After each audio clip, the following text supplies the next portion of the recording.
Si Pipito. Meron! Ikaw hindi ka nanonood ah? Sabi niya, dumulong siya, hindi ako nakapanood. Pero meron bang no for a show like this? Meron bang certain rules sa no, hindi yan? Feeling ko wala eh. Parang walang topic na hindi namin pwede i-discuss. As long as pwede mong i-execute na walang masasagasaan, walang ma-offend, at saka may explain ng maayos yung topic. Parang kaya naman. Kasi alam mo naman kayo ngayon, madaling ma-offend. Yes. Kaya nga, oo. Careful ka lang. Hindi pa kayo na MTRCB? Ang Pepito Manaloto hindi. Joke lang. With your help, I'm sure. Hindi pa sir, no? Hindi, wala pa. Parang natuto na kami sa bubble gang. So pagka yung mga nadadali kami ng mga ganyang klaseng problema sa bubble gang, hindi namin na-apply sa Pepito. Yung bubble gum filter namin. Oo, kasi ang nanonood talaga sa atin, mula batang bata. Yes. So, mahirap naman na magbitaw ka dyan ng mga hindi maganda pa. Wala na yung isang character na kaaway niya lang. Yung lalaki yun. Si Tommy. Si Tommy?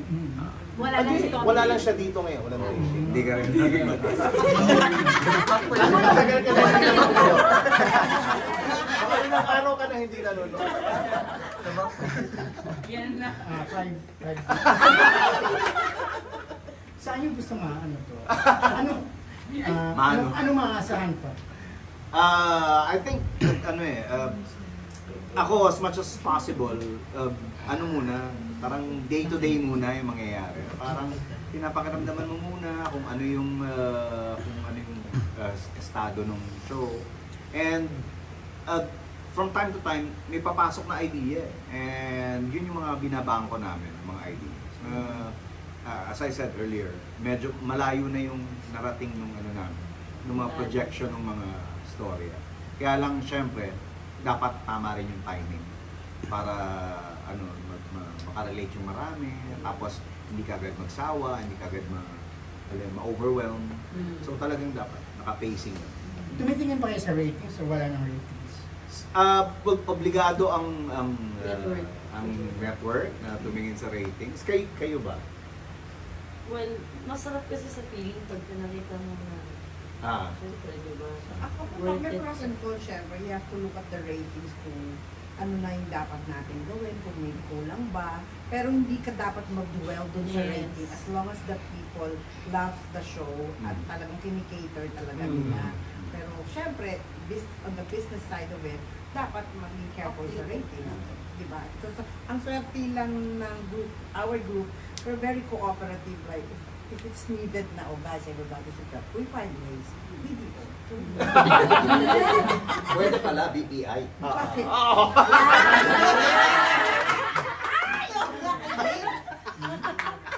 Basta ako, just busy ako. Ako parang binebase ko na lang sa feel. Kasi there's a certain feel to every time nagagawa ka ng episode. Nire-read pa lang ng mga writers, parang meron ka ng feel na, mag-work. So pagka ginawa na yan sa script at ni-read naman ng cast, at nakikita mo yung chemistry, there's a good feel about this show. Minsan hindi nagre-reflect sa ratings, yung magandang feel ninyo about the show.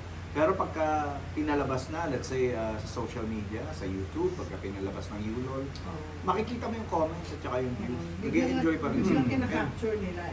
For me, yun yung mas rewarding. At saka siguro yung sikreto rin na kaya kami tumagal. Yung nag-i-enjoy kami sa set. Yun. Maski wala kami sa set, maski may kanya-kanya kami sa pamilya, yung Viber group namin, tapos nag-aaya pa itong mag-golf. Ayan, ayun. Then most of the stories ng Pipito is our story also. So minsan ako may script about yung mother and daughter, yung ganon, about relationship story ko. Yung ganon, yung accidental, hindi naman namin kinikwet, hindi naman napapag-usapan, pero natatas. So ako para sa akin parang, now I realize everybody can relate.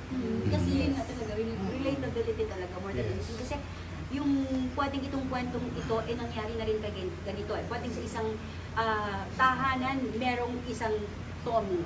Merong isang yung gano'n eh. Yung nakaka-relate talaga sila. Saka yung question ko ngayon, bakit yung batang 7-year-old o 4-year-old nanonood pa rin? Ang dami naming fans na Generation younger. ngayon, Tapos may mga tumatawag sa amin, mga magulang, o ako personally, mga kaibigan na, uy, yung anak ko, lagi nakatutok sa titito. Pero mga old yung pinapanood niya. Eh, tapos sabi ko, tingin nga, nung pinatindignan ko, yung conversation, tumatawa siya, parang naintindihan ng apat na taon. Marathon yung marathon. Ikaw, Sofia, yung anak mo. Yung anak ko.